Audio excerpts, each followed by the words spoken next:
यो विषय कालापानी मात्र होइन, महाकालीको स्रोत र नेपालको भारतसँगको पश्चिम उत्तर सीमासँग सम्बन्धित विषय हो। यो त्यो पश्चिम उत्तर सीमाको विषय भनेपछि सुगौलीको सन्धिमा जानुपर्ने हुन्छ। सुगौलीको सन्धिले धारा 5 ले महाकालीलाई दुई देशको बीचको सीमा माने हो। त्यस क्रममा 1816 पछि यो विषय एक प्रकारले धेरै वर्षसम्म, धेरै भनौँ न, धेरै वर्षसम्म यो मुद्दा उठ्दै उठेन, अथवा मुलुकले त्यो क्षेत्रमा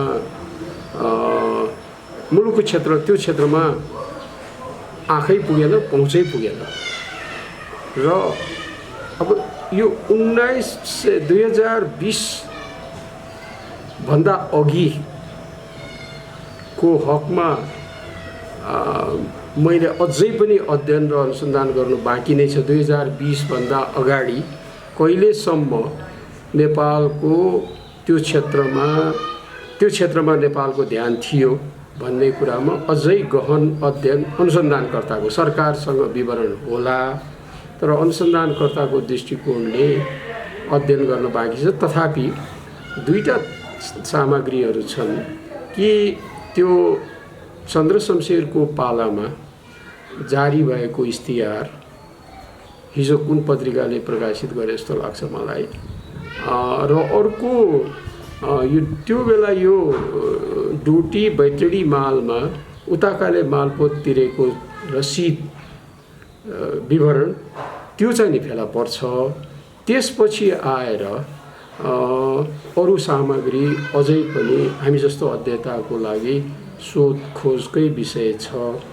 तर 2020 को दशकदेखि त्यहाँ भएको प्रहरी प्रशासनले त्यो क्षेत्रमा अतिक्रमण भएको छ, त्यो क्षेत्रको सिमानाको निर्धारण हुनु पर्यो भनेर लेखेको त्यो प्रहरी प्रशासन, त्यसपछि कुनै बखत जिल्ला प्रशासनले लेखेका पत्रहरूले राज्यको यो विषय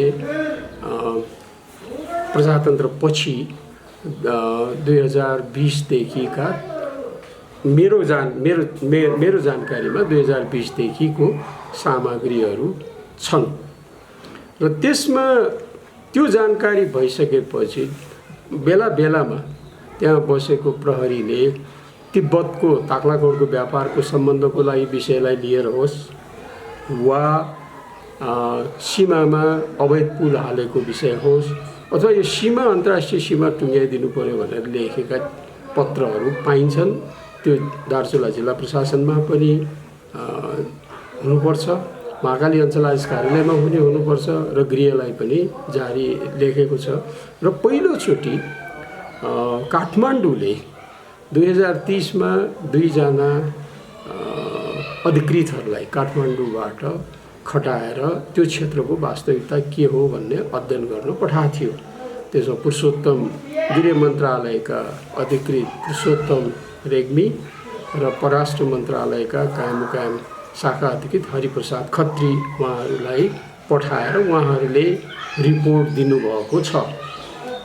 त्यसपछि अरू प्रजीहरूले पनि रिपोर्टहरू त्यहाँ बसेका प्रशासकहरूले पठाइरहेको हुन्थ्यो आफ्नो रिपोर्टमा यस्तो छ भनेर। र 38 सालमा मैले पनि रिपोर्ट गरेको हो र 2044 मा पनि त्यसपछि अरूले पनि पठाए होला र विस्तृत रिपोर्ट 2040 को मध्यतिर त्यहाँको प्रमुख जिल्ला अधिकारी दिल्लीराज जोशीजीले पठाउनु भएको पाइन्छ। भनेपछि अहिले त्यो मुद्दा एक प्रकारले 2000 राणाकालीन अवस्थामा चन्द्रशमशेरको इस्तिहार र त्यो मालपोत बुझाएको विवरण र 18 सालमा भैरव रिसालजीले 15 सालको पनि मतदाता नावली फेला पर्यो भन्ने छ र 18 सालमा भैरव रिसालजीले जनगणना गराएको हो भनेर उहाँ आफै भन्दै हुनुहुन्छ। भनेपछि यो 2010 को मध्यदेखि नै थाहा भयो र त्यो विषय थाहा छ। अब यो विषय यसरी थियो, काठमाडौँलाई जानकारी थियो र यो विषयलाई र फेरि महाकाली सन्धिको समयमा पनि यो सन्धि गर्ने बखतमा यो विषय उठेको होइन, यो सन्धिको अनुमोदनको क्रममा यो विषय उठेको हो। त्यो अनुमोदन गर्ने क्रममा लेखापढी जुन भएको थियो प्रमुख प्रतिपक्षी दल र सरकारको बीचमा, प्रधानमन्त्रीको बीचमा भएको पत्राचार जब भनेको 53 सालको कुरा, जब अनुमोदनको प्रक्रिया चल्यो, अनुमोदनको प्रक्रिया चल्दाखेरि अनुमोदन गर्नुभन्दा अगाडि तत्कालीन प्रमुख प्रतिपक्षी दल नेकपा एमाले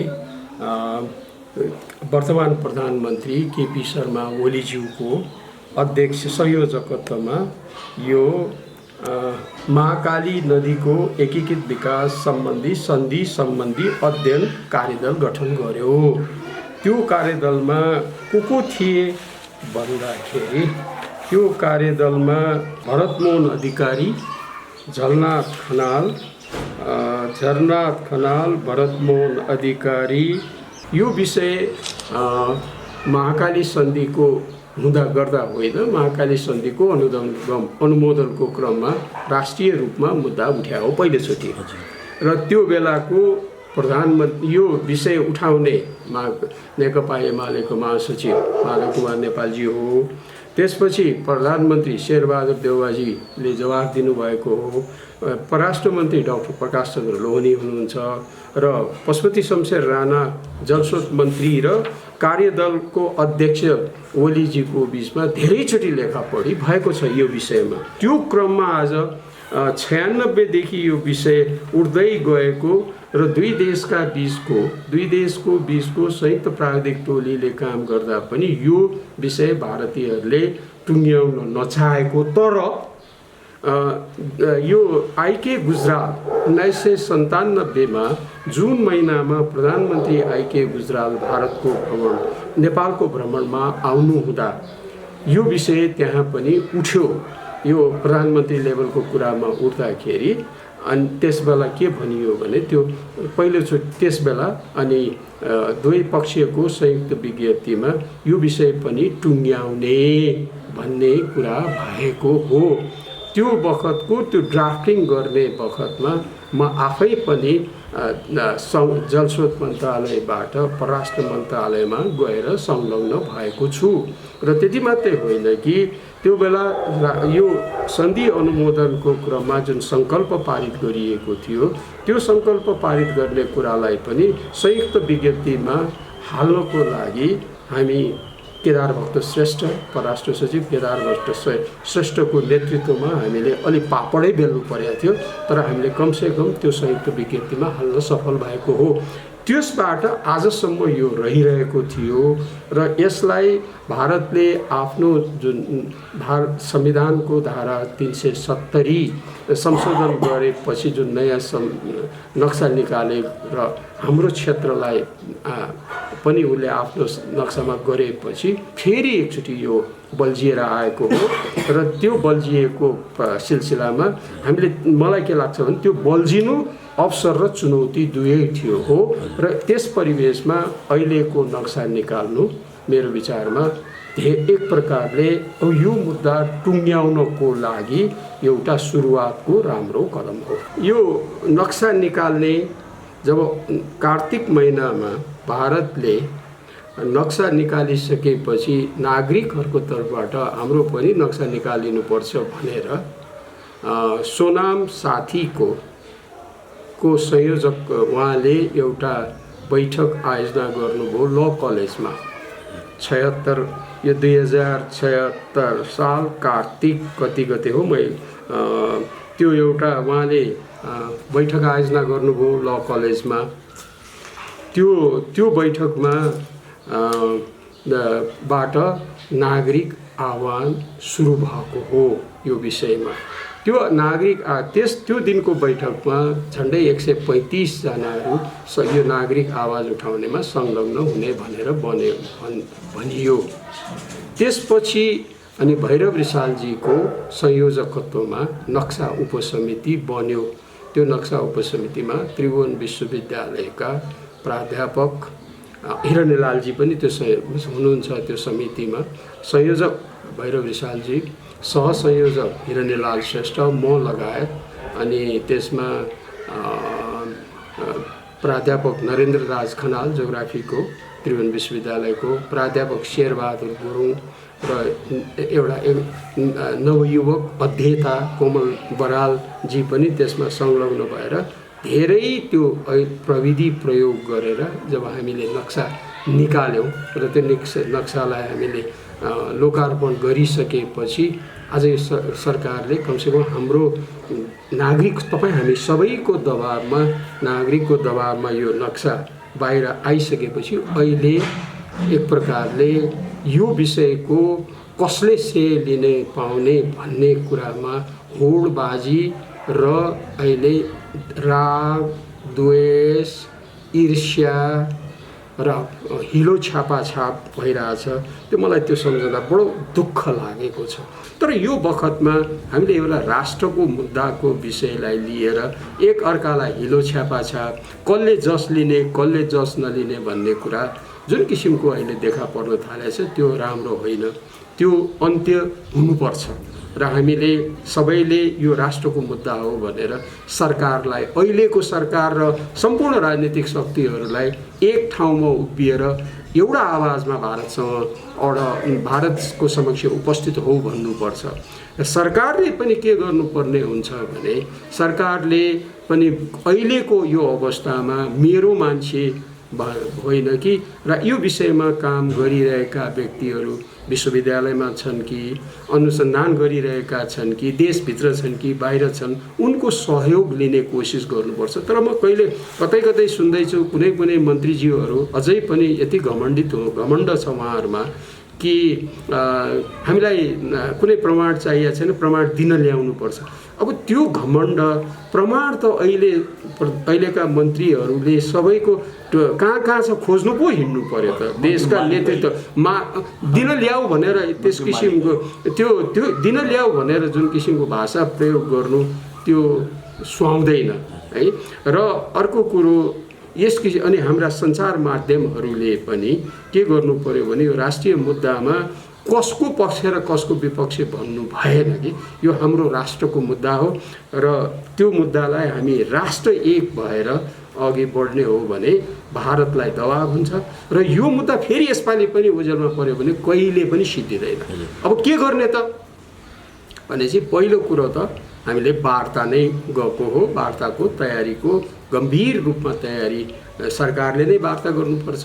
त्यसको लागि विज्ञहरूको टोली जसलाई चाहिन्छ यो 3-4 क्षेत्रका विज्ञहरूको टोली बनाउनु राम्रो हुन्छ। एउटा कार्टोग्राफर, जियोग्राफर र सर्वेयरको, अनि अन्तर्राष्ट्रिय सीमा सम्बन्धमा, सुरक्षा सम्बन्धमा, अन्तर्राष्ट्रिय कानुनको हो, नदी विज्ञान र व्यवस्थापकको दृष्टिकोणले भारतसँग डिल गरिरहेको सीमा सम्बन्धी विषयहरूलाई लिएर एउटा टोली, विज्ञको टोली, त्यो टोलीलाई सरकारले हामीसँग यो सामग्री छ हेरिदेऊ, नपुगे के छ भन, कहाँ छ, अनि कसरी नेगोसिएट, कसरी वार्ता गर्दा ठिक होला त्यो एउटा उद्योग बनाइदेऊ भन्ने। अनि त्यो वार्ता त गर्नुपर्छ। परराष्ट्र सचिवले हेर्नुहोस् यो वार्तामा 26 सालमा कृतनिधि विष्टले आह्वान गरिसकेपछि तत्कालीन परराष्ट्र सचिव यदनाथ खनालको टोली गएको छ। त्यो टोलीले 6-7 दिन लगाएर कुरा गरेको छ त्यो।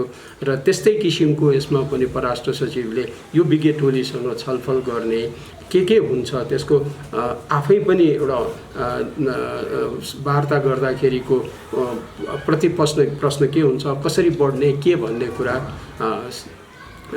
त्यो विषय अभिनवकुमार राष्ट्रिय सुरक्षाको सँग सम्बन्धित व्यक्ति पनि चाहिन्छ र त्यसरी छलफल गरेर रणनीति एउटा कसरी वार्ता गर्ने भन्ने एउटा रणनीति पोजिसन पेपर बनाउने त्यो पोजिसन पेपर प्रधानमन्त्री परराष्ट्र मन्त्री गृहमन्त्री रक्षा मन्त्रीहरूसँग बसेर प्रमुख प्रतिपक्षी दलहरूसँग बसेर छलफल गरेर त्यसलाई टुङ्ग्याउने अनि वार्ता नै हो वार्तामा साथसाथै भारतको यही रवैया भारत यसपालि पनि हामीलाई गलाउने र यसपालि पनि गलाएर यो मुद्दालाई जसरी पनि पन्छाउने स्थिति छ किनभने उसँग यदि म यदि गलत छैन भने भारतसँग कुनै आधार छैन त्यो जमिन कब्जा गरेर बस्ने त्यस कारणले उसको बलमिचाइलाई को कारणले उसले वार्ता पनि गर्न कोसिस गरिरहेको छैन हामीलाई हेप्न कोसिस गरेर र यो मुद्दा फेरि अर्को कुनै खेल खेलेर यो मुद्दालाई पन्छाउने हुनसक्छ र त्यो स्थितिमा हामी सतर्क हुनुपर्छ हामीले दबाब दिन छोड्नुहुन्न र एक आवाज भएर दबाब दिने हो